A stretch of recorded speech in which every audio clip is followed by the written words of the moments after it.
Welcome, everyone. I'm Marcy Markusa, and this is Manitoba. Well, on the podcast, as you know, we like to look into issues in some detail without wasting your time, but really dig into what's happening. And unfortunately, today on the podcast, we need to understand what happened on January 26th in Winnipeg. That is because on that day, there were 10 people that overdosed due to a toxic drug supply within 45 minutes. And staff at Sunshine House's mobile unit were one of them to respond, one of the groups to respond. They were on the front lines of helping people. So we obviously need to understand what exactly went on, what happened, how they saved these people, and what the impact is moving forward on what is a growing drug crisis in our city. Levi Foy is Sunshine House's executive director, and here is what he had to share. We appreciate you being here, Levi. Thank you. Thank you for having me. I want to begin by asking about your staff. So I just want to make sure I will get there but what happened on Sunday? Like, what time was it when you first were alerted? How did this all unfold? So I was alerted almost, and this is a testament to our team, kind of in the midst of things happening. And so from how it was recounted to me, because I was dealing with another emergency elsewhere, from how things were recounted to me, we had one community member or one relative who was experiencing a toxic drug event or an overdose, and as they were kind of finishing up there, another person went down at the same, like, almost immediately. And then with that one, we had to call 911 because of our internal protocols. Once we started administering any naloxone doses past 2, that's when we engaged with Winnipeg Fire and Paramedic Services. And on that second call, they had arrived. And by the time they had arrived, that individual had come to, but then another person had experienced the same event. And then it was just a cascade from there. And so one after another, and we had 5 right on our site, and then there was others within a 1 to 2 block vicinity. So 1 to 2 blocks of where?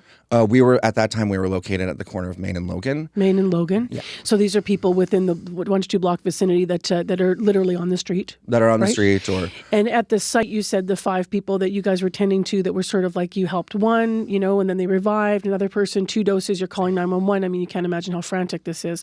But your site, meaning your mobile unit that goes out. Yeah. So it's an RV. Yeah.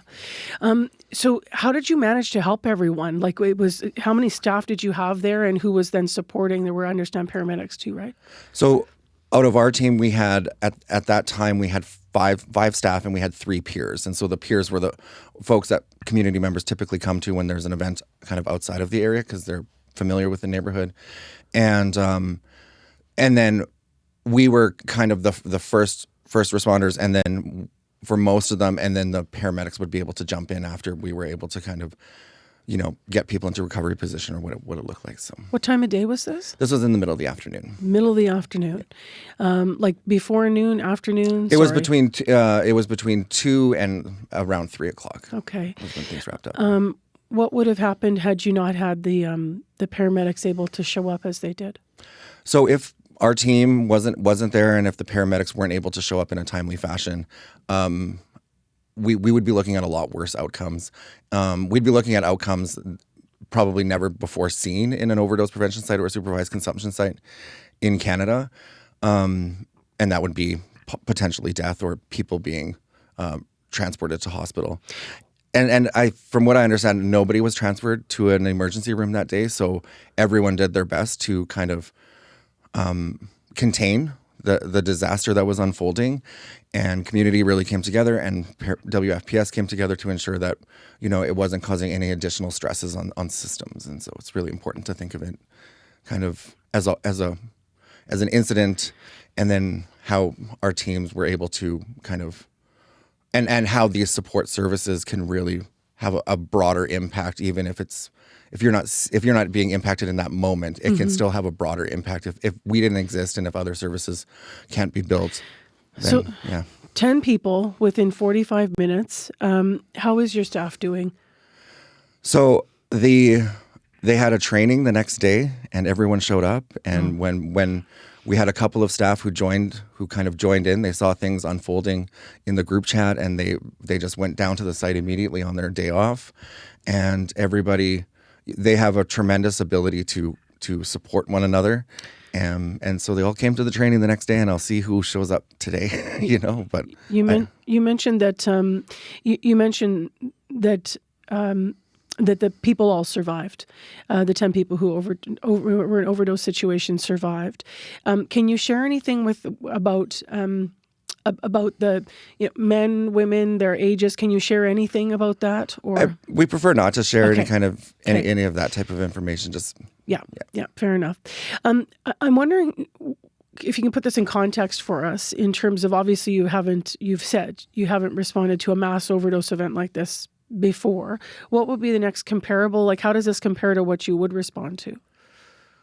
So a really atypical day at the site would be anything more than kind of 2 events, but there's lots of days or lots of weeks where we'll go and we won't see any kind of overdose events.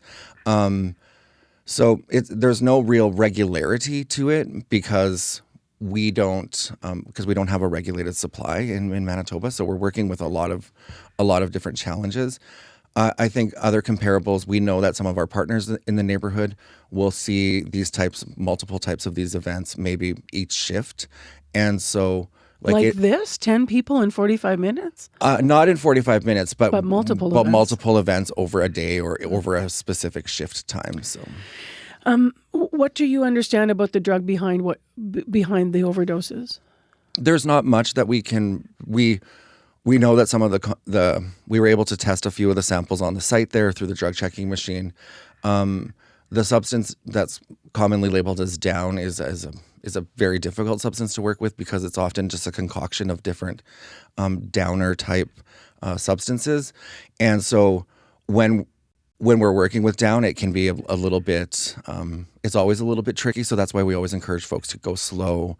If we're not available, to make sure that they're using with friends or that they're using services like NORS. And in the past, CBC's reported on like pink and purple down, which would be, I believe, help me here, fentanyl, but laced with other toxicity, right? That makes it more, this was not that. This was a different substance? Well, it can be, it's usually, it has... very usually it has an opioid, and a lot of the times it'll also have a benzodiazepine. And so what makes... The Free Press is reporting this was brown down. I'm just trying to understand what that is. And if that's a correct report or not. That is a correct report. And so but we don't really know fully what's in it because it's like it's not a substance that's produced in the same way that other substances are, where you can kind of be like, this is what this is. So this all speaks to toxic drug supply, though. You talked about testing the drugs on site. Where are we at in terms of what more is needed to be able to test things before something like this happens? And how much do you think the safe consumption site that's proposed for Point Douglas and is going to be coming and built will maybe prevent, or how will it affect things like this, like what happened on Sunday? We're seeing more and more services around drug checking be available, within the city of Winnipeg, and I think that's really great because in those spaces they can do things that our team isn't capable of doing on an RV, and I think that also leads us into kind of what the impact on a community level of what a supervised consumption site can look like, because within that facility there will be built-in healthcare providers, and there'll be more kind of supports available for individuals. If they experience this type of event, and B, there'll be follow-ups available right there and right on the site that we can't necessarily do in a parking lot in an RV. Giving people a nice, warm, dry place to sit. When you're working with 10 people, you can only fit 3 or 4 people on the RV. So it's like everyone who was recovering from there kind of had to go off into the world. And I think also in a supervised consumption site, you be able to have more people within a contained environment, which is something that has been a growing challenge for our team because we're seeing such a rise in people utilizing the service. It becomes very challenging to operate out of an RV in a parking lot most of the days. So, how concerned are you that something like this is going to happen again? You've already said that it's happening all the time. You said, I think, every shift, but something similar, right? Less scale. But how concerned are you that this is, is this I shouldn't label it a new reality, but I'm just trying to frame this for people because it sounds really intense and terrible. The hopeful part of me is that it doesn't happen again. How likely is it to happen again? Probably fairly likely that it'll happen. We always experience, because we're an outdoor facility, so we'll always experience an uptick of people utilizing the service when weather changes, because more people are coming out and more people are able to do that. I'm concerned that it might happen again and we don't have the kind of things built in time. I'm also concerned for other places that are constantly dealing with these types, like our partners, our community partners, other service organizations, who are seeing these types of things happen in their facilities and maybe not being as equipped as we are to kind of deal with this, because this is our job, right? How is the community doing at the community of houseless people, like, who are, on the street, as you say, the neighbors, like, how are people doing after that? Because you have staff and paramedics responding, then you have the people that obviously OD, but then you have their friends, you have their peers, you have people at the street level. Do you have a sense of the impact of something like this? That's right. It's really important to kind of put human faces, because these are people who are well connected to one another and who are oftentimes considered our family. I think from when we had to leave that day and kind of the secondhand reports that I got, people were feeling grateful, that their friend, that they didn't have to attend to them. And people were also feeling grateful that their friends and their relatives were able to kind of see the rest of the day out, sort of thing. Really appreciate you coming in to tell us what happened here in our city, and also to explain the responses and what's needed to do better moving forward in terms of the services and growing things that can be provided that might help in your view. I appreciate having you here. Thanks for having me. Levi Foy is the executive director of Sunshine House in Winnipeg. By the way, that proposed site in Point Douglas for the supervised consumption site, they are still in negotiation with specifically where that's going to be in Winnipeg, but it should be operational, we understand, sometime this year. Well, let's go to another topic that has a lot of people talking all around the world. When you go shopping, are you looking at the labels to figure out if you're buying Canadian or not? Let's revisit what U.S. President Donald Trump has been saying. He says the White House is still on track to impose the 25% tariff on Canadian goods starting February 1st. So politicians across the country, as we know and we've explored in the podcast, are encouraging Canadians to buy Canadian products as a countermeasure. But are you doing it? So we sent CBC's Jim Agapito out on a windy Winnipeg day, and he asked people about their spending plans and how things might change in the face of these Trump tariffs. Ruth Moore. Now, Ruth, are you currently following the tariff dispute between Canada and the United States? Yes. How does it make you feel? Threatened.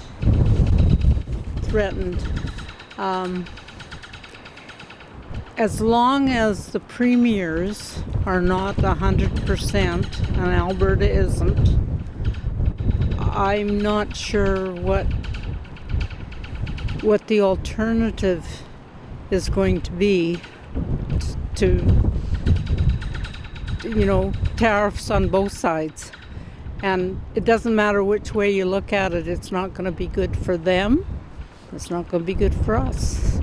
Robert Shaw. Now, Robert, are you currently following the tariff dispute between Canada and the United States? I'm closely following that, yes. And why are you closely following it? It's been a groundswell of interest in, unfortunately, the newly elected president in the States to the south. And unfortunately, with the change in government here and the withdrawal of the current prime minister, I'm concerned that prices are going to be increased. It's going to create some tariff wars between two really what's been long-standing countries that have supported and endorsed each other. Free. À de près. Are you following the current potential tariff war that will go on between Canada and the United States? A little bit, kind of.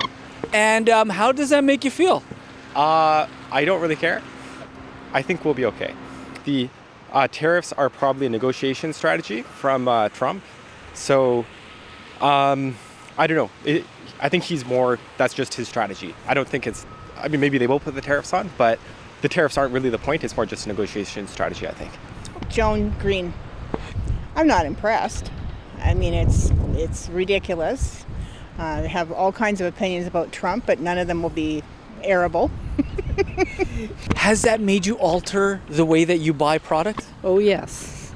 I don't buy anything from the States. If there's any alternative at all, I don't buy anything from the States. How long did you start doing this? About 2 weeks ago. There's things that you can't get in grocery stores from Canada, like grapes, for instance. But I've been buying grapes from, I think, Peru, not California. And I've quit drinking orange juice. And, like that kind of thing. I generally am careful about where and what I shop. Like in the neighborhood, the Exchange, for example, there's a lot of shops that are local. I think it's important to support that always. I think I will be careful about where I shop and what I purchase. I'm focused on Canadian products right now. I think it's important that people really think about that carefully. And there are products, of course, that come from the States. Awesome. Buy them if that's what you love, but also be mindful about shopping Canadian if you can. Now, you did mention that it's causing some debate between you and maybe friends, family. What is the conversation like? What is that like? The conversation is that she won't stop talking about it, and there's really nothing we can do about Trump being president of the United States. It's a done deal. We didn't have any control over it before it happened. We still don't. We do, however, have some control over who we vote in this country. I think the government will change to Pierre Poilievre, and then I think he'll make things work out. Do you think buying Canadian will help boost the economy? It has to. I can't see how it doesn't. Obviously, if you're buying Canadian-made products, it's going to help, the industries. It could potentially. If nothing else, it may rethink people's shopping habits, which is always a good thing, being more mindful about prices and sources for the products that they're buying. Well, from Canadian-made products to something that is a product that most of us have that is not Canadian-made. Talking about these things are cell phones. Holding mine up here to the camera. We use them for all kinds of things. Maybe you're Googling, maybe you're looking for a recipe, or maybe you're dating. But are the dating apps that are out there actually working as effectively as maybe they did when they were first introduced? Next in the podcast is something a little different. CBC's Gavin Axelrod went to explore why some in Gen Z are breaking up with dating apps. Hi there, good morning. Morning, Marcy. Thanks for having me. So why did you want to pursue this story? Well, I'll admit, as a young guy in my 20s, the frustration with dating apps is something I've lived. But also, I started hearing from some friends of mine that they were looking at getting off the apps. Like, sometimes you match with someone, the conversation doesn't really go anywhere. Maybe you get ghosted and it doesn't work out the way you want. And I had been reading online, too, about people who were feeling burnt out from dating apps. So I started to wonder if it was me and my friends, maybe like how many other people out there are getting fed up with dating apps. And what some of their frustrations were. But before we continue, Marcy, have you ever used a dating app? Me? Oh my gosh. No, I have not. Been married like 22 years, so they weren't really a thing back in the day. But I know so many people who absolutely, right? I know people who've found their life partners through dating apps, got married, or just, found friendships. But apparently, maybe they're not working so well. So I'll show you on my phone here. I've got, okay. I paused it. I paused my profile because I don't know, we got cameras in here now, so I don't want to show anybody. But I paused this is the dating app Hinge. Yeah. And what I like about Hinge is that it's kind of different than other dating apps where instead of just swiping on people, you can like their profile. Maybe you can leave a comment, but you can show a little bit of personality and get the conversation going. It offers you different prompts. Some of them are a little more serious. Some of them are fun. One of the ones you see a lot is you should not go out with me if, and then they fill in the blank. A popular answer for some reason is Disney adults. I don't know what people have against Disney adults, but you see that on there a lot. But anyway, so yeah, obviously it doesn't always work out, but I like that it gives you a chance to show that bit of personality rather than being a bit of just another profile in the stack. And so we've been working out of the University of Manitoba for our Communities in Focus program, like you had mentioned before, over the last couple of weeks. And we sort of thought, what better of a place to find tons of young people to speak to at once than the university. So I started asking people about their experiences with online dating, a lot of whom expressed frustration with them. Now, some people said the apps felt more like a game than a place to possibly find love. The first person I spoke to was 20-year-old Brooke Singbeal. She remembers the excitement of turning 18 and trying out the dating app Tinder. Now, that's where users swipe right to like each other, and when you swipe left, it indicates you're not so interested in someone. If two users like each other, they'll match, but it doesn't always work out so well. It feels like a hot or not game. It's super weird. It feels like you're not actually like deciding on real people. It's just these images that you're swiping through and deciding whether they're someone you would like or not based off of that. How much pressure is there to like really, up your game when it comes to your profile, given that that's what people are seeing? Yeah, so I spoke to 18-year-old Ruby Murphy. She says she's still friends with some people she met on dating apps, but she doesn't think they're really a good place to find a long-term relationship. And she also says not everyone on the apps is always their true self. Like, people are very encouraged to invest in beauty products and to present a view that's not 100% authentic to improve like their chances of getting a match. We've already, it didn't take you long to find people who were skeptical about this or maybe not into it. So why are people still using the dating apps? Yeah, I spoke to Neil MacArthur. He's a professor at the University of Manitoba. He teaches courses on things like sexual ethics and ethics in technology. Now, MacArthur says phones are partly to blame, but even if you want to put your phone away, it can be hard for people to see what opportunities are out there for them to make connections, especially as other social settings to find a partner are getting harder to come by. We've seen a real hollowing out of the kinds of collective social spaces maybe that young people once had, just because, I think that the double whammy of, people being on their phones and then the pandemic just sort of killed so much. The pandemic sort of laid waste to our social world in many ways. What's the impact on a person when they're not meeting anyone on these apps? So another student I spoke to, his name is Jeremiah Fagbulagun. He used to be on Tinder, Bumble, and Hinge, and he said it can be really disheartening when you don't actually get any matches. It's pretty bad when you make, you put a lot into your profile, you put the right thing you want, and you still don't get a match. Most times you kind of doubt yourself. You think, is there something missing? Do I have to say the right words or have the right pictures? And so Neil MacArthur, the professor I spoke to, says he knows there are downsides to the apps, but he's not ready to discount them entirely. I think you can use them mindfully, I think you can use them ethically, and I think that you can use them to make connections that you would not otherwise make. So we did have a bit of a happy ending to this story, kind of. Brooke Singbeal, who we spoke to, she's actually in a relationship these days, but with someone she previously knew and had met offline. She says she wouldn't recommend dating apps to people her age and actually encourages them to get out and talk to people more. And while dating apps may not be for everyone, MacArthur says it's all about striking a balance between putting yourself out there online and getting out there to try and find a partner the old-fashioned way.